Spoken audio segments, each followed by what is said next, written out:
bem-vindos e bem-vindas a mais um episódio do podcast A Evolução Natural da Galápagos Capital. Hoje eu tô aqui com a Érica Constantino, que é a nossa sócia e responsável pela área de Wealth Planning, e a gente vai falar sobre tudo que externamente tem impactado os planejamentos aí dos nossos clientes. Seja bem-vinda. Muito Obrigada. obrigada, muito obrigada. É um prazer estar aqui com Legal. vocês. Bom, antes de você falar um pouco sobre o assunto em si, queria que você contasse aí um pouco da sua história. Bom, vamos lá então. Eu sou advogada. Eu comecei a trabalhar nessa área de wealth planning há muitos anos atrás. Eu comecei minha carreira como dentro de um escritório de advocacia, um escritório do Rio chamado Castro Barros Sobral Xavier, um escritório que deu origem a vários outros escritórios no Rio de Janeiro. Trabalhava com um grande tributarista chamado Dr. Alberto Xavier. E, bom, daí eu comecei minha carreira dentro de um escritório, tive uma pequena passagem, uma rápida passagem pelo serviço público como advogada do BNDES. Olha. É uma passagem rápida, mas eu gosto de contar essa história, porque eu pensei em trabalhar, né, no serviço público, mas nessa época eu já estava começando no mercado financeiro, e aí o mercado financeiro me pegou de um jeito que eu vi assim a dinâmica, a qualidade das pessoas com quem eu trabalhava, e ali eu tomei uma decisão que era aquele caminho que eu queria seguir. Então, eu trabalhava num banco de investimentos, que foi vendido para um banco inglês, e nós montamos um primeiro family office. Isso a gente está falando aí, eu brinco que eu entrego a minha idade quando eu conto, né? Porque isso a gente está falando do ano 2000, 98, 2000, a gente montou um family office. E tínhamos, né, na época, até um banco nas Bahamas, que ficou totalmente desvinculado do Brasil, então a gente tinha uma estrutura toda offshore. E assim começou a minha vida de wealth planning dentro de um family office, né? Então, lidava com o Brasil, né? A gente tinha um asset aqui no Brasil, esse family office, e foram muitos anos de planejamento, é, é, construindo um network importante fora do Brasil, muitos Estados Unidos, jurisdições como Bahamas, Cayman, Inglaterra também. Então, assim, todos os investimentos que essas famílias faziam fora eram importantes para a gente poder aprender um pouquinho sobre como estruturar os investimentos dessas famílias fora.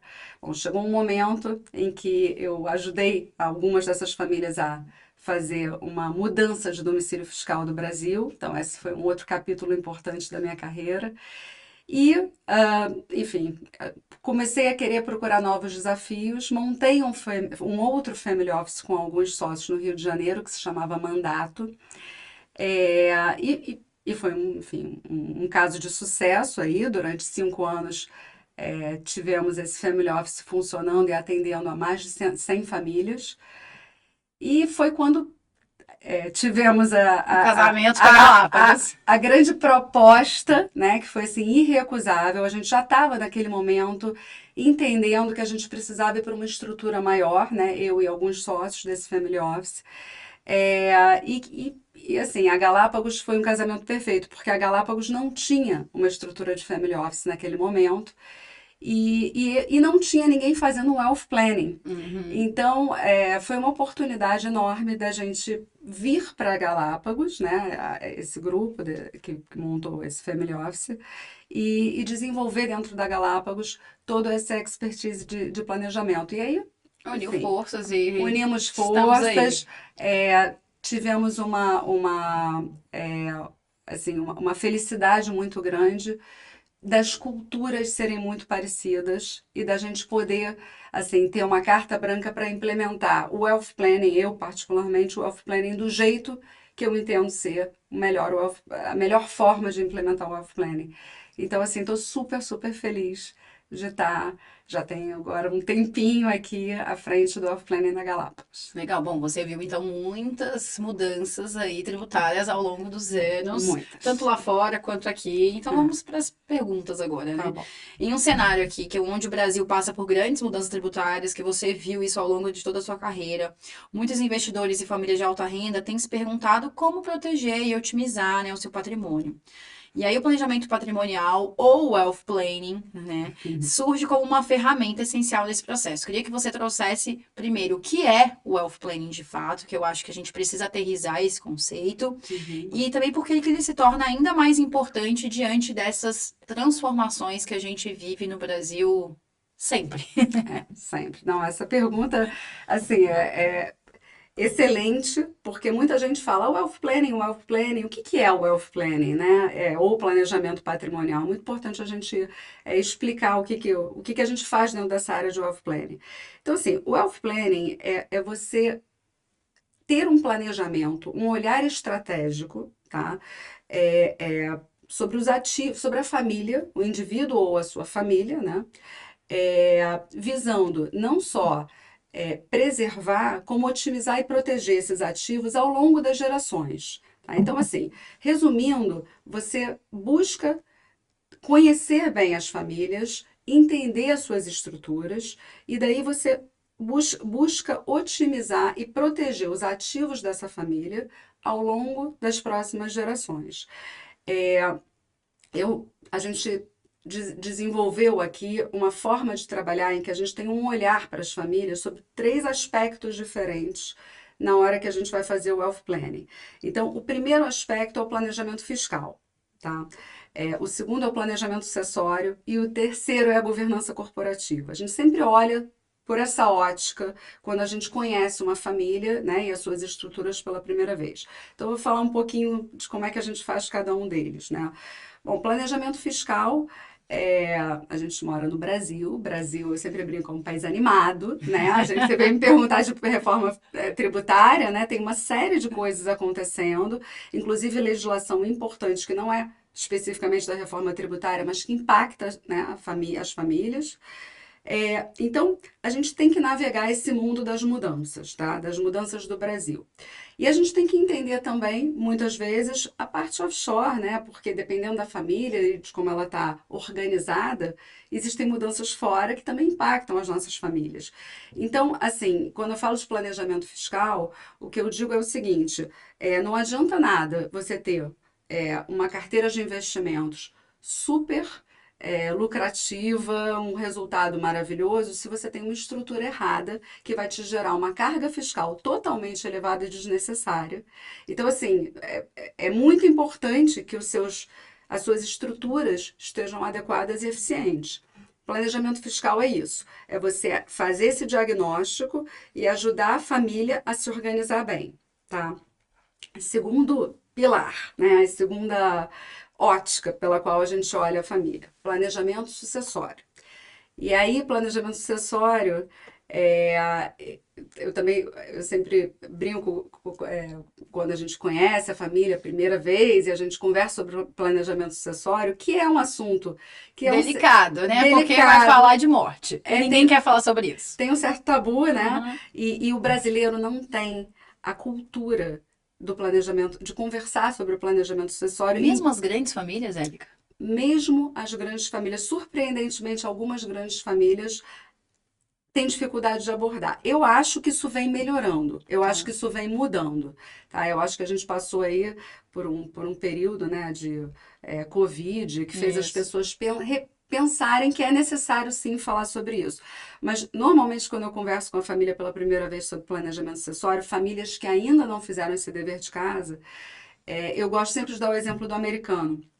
Porque por essa minha história, né, profissional e por ter trabalhado muito tempo fora do Brasil, com estruturas, com parceiros fora do Brasil, eu meio que absorvi o modo de pensar sobre planejamento sucessório que o americano tem, que é o seguinte: para você fazer planejamento sucessório, basta apenas uma coisa. Sabe o que é? O quê? Você ter um herdeiro. O que isso significa? Se eu tenho 25 anos e o meu marido tem 28 anos e a gente tem um filho, eu tenho que estar fazendo planejamento Planejamento sucessório. sucessório. Porque eu tenho alguém no mundo que eu me preocupo se acontecer alguma coisa comigo, com os dois juntos. Enfim, para fazer planejamento sucessório, basta que você se preocupe com alguém Que vai ficar que vai ficar. na sua E falta. não tem nada a ver com a idade.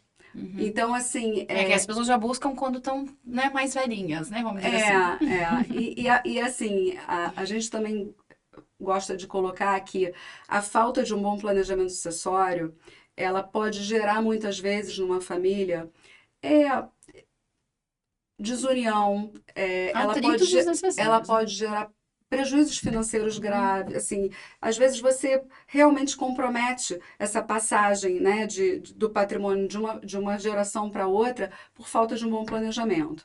Então, esse é o segundo pilar. O terceiro é a governança corporativa, que não se aplica a todas as famílias, se aplica àquelas famílias que têm uma empresa operacional, né, familiar, e que aí também isso precisa ser cuidado, porque nós temos clientes aqui, famílias, que estão às vezes na segunda, até na terceira geração, tem um negócio familiar importante, e se aquilo não tem uma boa governança, também compromete essa passagem, né, para as próximas gerações dos ativos da família. Então, isso precisa ser cuidado.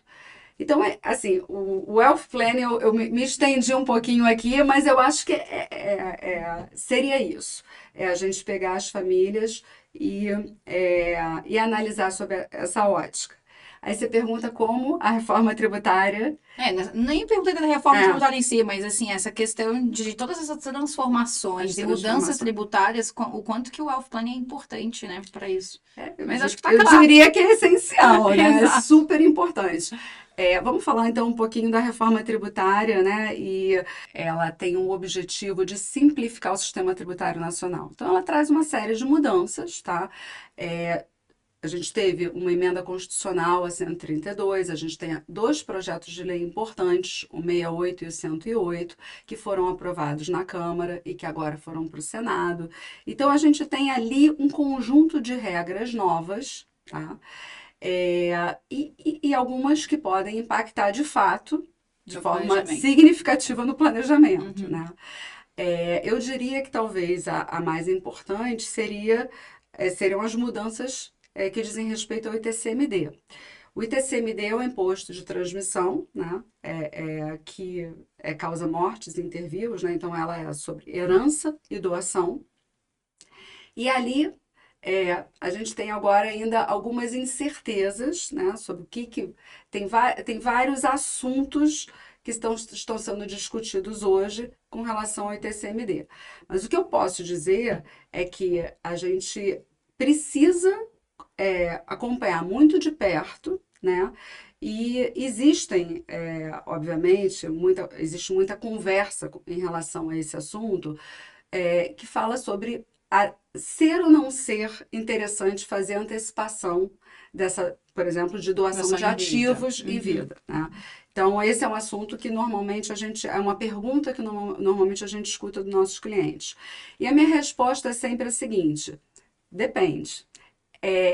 É caso a caso, né? A gente tem famílias em que, por exemplo, a gente está falando de ativos de um patriarca que já tem uma idade bem mais avançada, em que os filhos já estão praticamente gerindo esses ativos na prática. Então, isso é uma antecipação né, de sucessória, em que você faz uma transmissão de ativos para uma segunda geração que já está ali no dia a dia da Já tá na família gestão, né? gerindo. E você tem famílias em que tem filhos pequenos, e aí você tem que tomar vários cuidados se você for pensar em fazer uma antecipação, que às vezes não, Não cabe. né, pode não caber. Uhum. Então, assim, eu acho que o mais importante para o planejamento é essa análise individualizada, né? A gente vai ter impacto aí da reforma tributária com relação às holdings patrimoniais, né? Então, assim, a gente precisa entender como é que vão ser esses novos impostos para frente com relação às holdings patrimoniais. Elas não perdem a importância, mas elas precisam ser adequadas a essas mudanças. A gente tem a opção, por exemplo, dos fundos fechados no Brasil, ainda como uma forma de estruturação bem relevante para famílias, né, que pensam nessa passada nessa antecipação, né, doação de seus ativos para a próxima geração, com reserva de usufruto, por exemplo, político e econômico. Então, você tem várias ferramentas, né, que você pode utilizar para fazer esse planejamento. Mas esse planejamento tem que ser muito individualizado, é caso a caso. E a reforma tributária, com certeza, ela vai impactar nesse Ela planejamento. está em andamento ainda, né? Ela Tem tá. muita coisa que vai ainda ditar, né? O ITCMD que você falou, em alguns estados é 4, outros estados é 8%, varia, né, entre 4 e 8, mas vai mudar e a gente não sabe ainda para quando. Aí a minha pergunta para você é, talvez já fazer agora, pensando que vai mudar, pode ser uma saída? Eu acho que sempre você se antecipar, né, quando faz sentido, é interessante você analisar se faz sentido essa antecipação. Com relação ao ITCMD, o que nós sabemos hoje, o que temos hoje, né, de mudança? A alíquota passa a ser progressiva, tá? A gente ainda tem um teto de 8%, e aí cada estado vai legislar de acordo com, enfim, com seus interesses, então a gente tem alíquotas variadas, né? Rio é diferente de São Paulo, que é diferente de Minas, enfim, que é diferente de vários outros estados. Então, assim, hoje a gente tem uma possibilidade de mudança. A gente teve, aliás, a gente teve também mudanças importantes com a emenda constitucional 132 com relação aos ativos no exterior e ao ITCMD incidir sobre esses ativos. Então, te respondendo, é, eu, eu acho que existe uma tendência ao aumento da carga tributária no Brasil. Então, eu te daria essa resposta. Existe essa tendência. É, é muito possível que essa carga fiscal aumente. Então, se você hoje pode fazer um planejamento em que você possa transferir esses ativos de forma segura, eficiente, né, para uma segunda geração, muito provavelmente essa alíquota não vai ser mais baixa do que ela é hoje na frente. Né? A tendência é só aumentar. Exato. Mas às vezes isso talvez possa ser. Depende da estrutura, do veículo que vai ser usado. Na afobação de fazer alguma coisa, você pode talvez estar errando no timing. Então é muito importante isso ser pensado como um todo. A gente trabalha assim com vários advogados parceiros, tributaristas, advogados de família, especializados para justamente fazer essa análise, esse diagnóstico de uma forma, assim, a quatro mãos com a gente aqui, de uma forma muito criteriosa, né? Para não sair fazendo aí uma série de mudanças e depois ser mais difícil de desfazer, tá? Tá bom. Bom, aí você tava falando, a gente estava falando muito das famílias que têm patrimônio elevado e que ainda assim, né, não olham tanto para isso. Eu queria até puxar um pouco desse gancho das famílias que possuem um patrimônio elevado. A reforma tributária ele exige um olhar ainda mais cuidadoso, né, para esse planejamento sucessório deles. Há novos pontos de atenção que precisam ser considerados para manter essa solidez, a continuidade. A gente sabe que no Brasil, normalmente na terceira geração, as famílias se perdem ali, né, em todo o seu patrimônio. Então, quais cuidados que você diria que essas famílias devem tomar ao revisar o planejamento sucessório após a reforma de fato ter saído? Eu acho que o planejamento, ele não é estático, né? Ele é um processo. Isso é uma outra coisa também que é uma forma de trabalhar e o que a gente tenta fazer com que nossos clientes, as famílias, né, daqui da Galápagos, tenham esse conceito muito claro, é que o planejamento que é feito hoje, ele é feito hoje com base em quê? Na estrutura familiar de hoje, no conjunto de regras fiscais que nós temos hoje, né? Que não necessariamente vai ser igual daqui a 2 anos. Então, daqui a 2 anos você pode ter tido uma mudança na família, você pode ter tido até uma mudança de jurisdição, a família se mudou, você pode ter tido uma mudança, muito provavelmente terá uma mudança na parte fiscal, né? Então, o meu conselho, né, o que a gente sempre fala tenha sempre a consultoria, né, de um family office especializado, né, com bons profissionais que vão acompanhar essa família ao longo do tempo. Porque a única forma de você preservar, né, a riqueza da família, você falou aí, a terceira geração, às vezes, né, o dinheiro vai se diluindo. A única forma é você é você ir fazendo ao longo do tempo pequenas mudanças que façam com que aquela família se adeque às necessidades da família e ao conjunto de regras vigentes locais, né, do momento, né? Então, assim, não existe você ter uma fórmula hoje que vai funcionar, talvez, para daqui a 5 anos, pode ser que não funcione. Então, eu acho que o maior, talvez, o maior benefício que uma família possa ter é esse. É estar dentro de uma estrutura em que faça esse acompanhamento constante, né?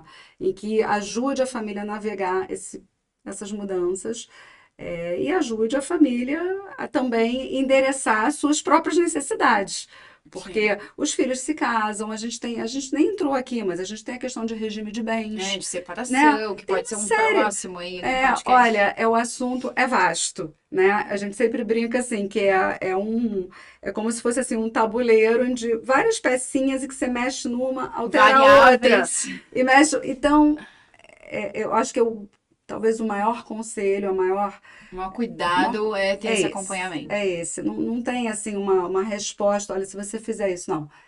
Se cerque de bons profissionais e tenha esse acompanhamento constante, porque ele precisa ser constante. Então, Bom, para encerrar nossa conversa, a gente tem aqui o nome do nosso podcast, que é a Evolução Natural. Queria ouvir, né? Você aí tem anos de experiência nessa área. Como que você enxerga, né, o futuro, a evolução natural do wealth planning para as famílias, enfim. olha, eu enxergo da seguinte forma, eu acho que aqui na Galápagos a gente consegue fazer o wealth planning de uma forma em que você tenha 100% de alinhamento de interesses com o cliente. Então, eu acho que o wealth planning tem que ser feito dessa forma. É, a gente meio que senta na cadeira do cliente e pensa, o que que é melhor? Né? Se eu fosse você, o que que eu escolho? Então, para tudo, para a escolha de profissionais, para a decisão em relação às estruturas, esse alinhamento de interesses é 100% com o cliente. A gente presta um serviço no Wealth Planning. A gente não vende produto no Wealth Planning. O que que o Wealth Planning é? A evolução natural desse Wealth Planning aqui da Galápagos. Ele é um serviço que é oferecido ao cliente de forma absolutamente alinhada com o cliente, para ele ficar tranquilo de que não existe nenhum tipo de conflito de interesses ali, né? É, e, e, e busque fazer com que o cliente seja muito amparado com relação à atualização de informação, a um planejamento estratégico, né, acompanhamento das suas estruturas para entender se as suas estruturas estão adequadas a essas mudanças.